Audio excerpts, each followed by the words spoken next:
Hey folks, thanks for clicking on this video. If you're new to our channel, I'm Chad, I'm the co-founder of Exodus. If you're not new to the channel, you're probably familiar with our content and know that we're all about educating people on trail cameras, trail camera topics, and doing that in a whitetail centric mindset. In this video, we're gonna branch out into a little bit different type of trail camera content, and that is running trail cameras on signing trees. If you're an eastern whitetail hunter like myself and like a lot of people watching this video, you're probably wondering what the heck is a signing tree.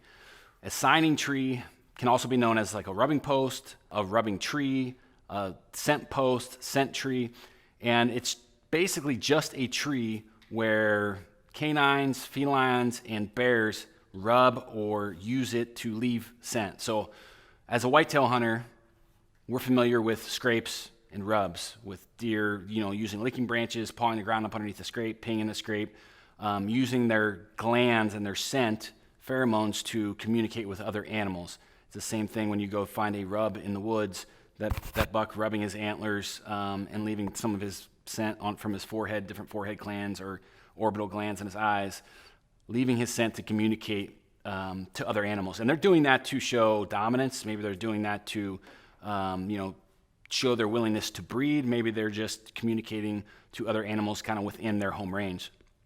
And when you're looking at bears, when you're looking at felines as in bobcats or mountain lions, and canines, they're all doing the same thing.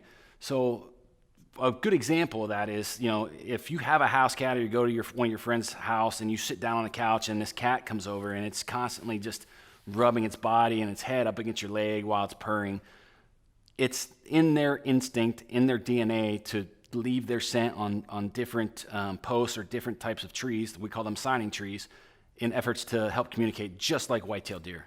So from a hobbyist standpoint, running trail cameras on these signing trees or rubbing trees, it's a great way to capture really, really stunning videos in a kind of a static environment, because you know exactly where the animal is coming to, and you can pinpoint where your camera needs to be angled, where it needs to be set, what height it needs to be set, and you can really control a lot of that environment, which as a trail camera user, you're able to really capture some really stunning videos and photos when you're less worried about capturing data points on an animal you're trying to hunt. This is a little more photography based, you have a little more, ability to express some creative foresight and how you're actually gonna frame this up. But from a researcher standpoint, it also offers an excellent way to not only do an inventory study on specific animals, like a population density study, but it also offers the ability to kind of get data points on animals, a specific animal home range, or even take it a step further and get information, specific data points on that specific animal. So there's a lot of different ways or reasons why you should be using these signing trees and running trail cameras on them. The first thing to decipher is, are you a hobbyist or are you a researcher? So in these first couple clips, these two mountain lion cubs are actually coming in and playing kind of in this set, but as you see, they're continually rubbing their faces against the base of the tree, and that is an effort to leave their scent on the base of that tree. As previously mentioned, canines can also do the same thing. They're also drawn to rubbing trees, and you'll see various coyotes come into this next clip to investigate the site and then also leave their scent on this signing tree by rubbing their bodies, on the sides of their bodies, against the base of this tree. Just like mountain lions, bobcats, falling into that feline category, they also use signing trees in the same manner, leaving their scent behind by rubbing their sides or their face up against that tree. A lot like coyotes, a lot like foxes, who are also using this tree. And the one thing to mention here is there's a difference between like a signing tree where animals are going to physically claw the tree, in the case of a bobcat or mountain lion, and bear versus them leaving their scent by rubbing their bodies or rubbing their heads against the tree. So two different types of signing trees.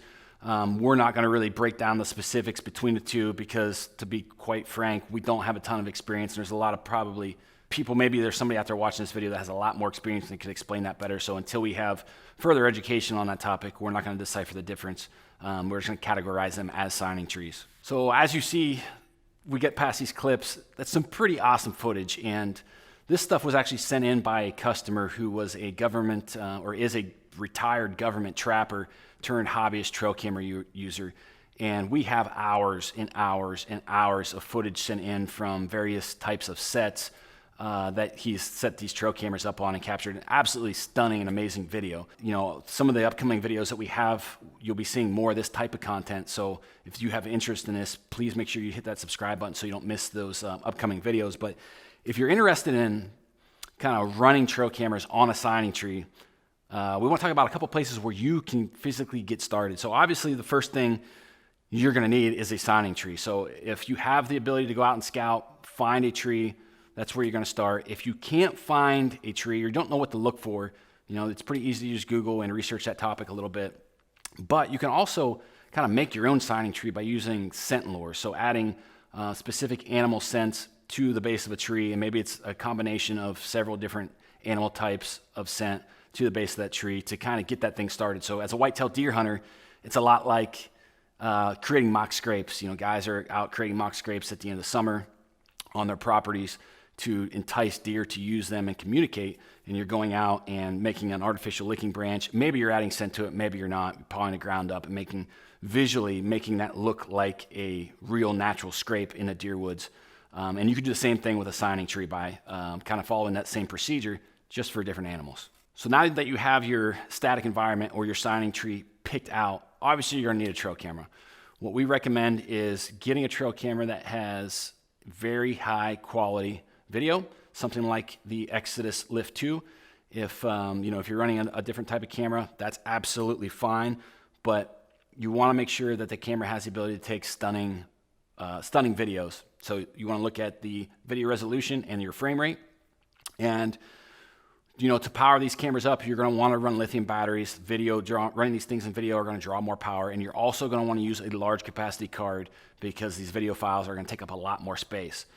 So as you have your trail camera picked out, you have your camera in hand, you have your power source, you have your large capacity SD cards, you need to program your camera. So what we recommend is running it on the highest resolution video at least 30 frames. So in the Lift 2, it's going to be a 1080p video resolution at 30 frames per second. We're going to run our video length at 30 seconds. So that 30-second video length you can kind of play with. It's subjective to how long you want your camera to run.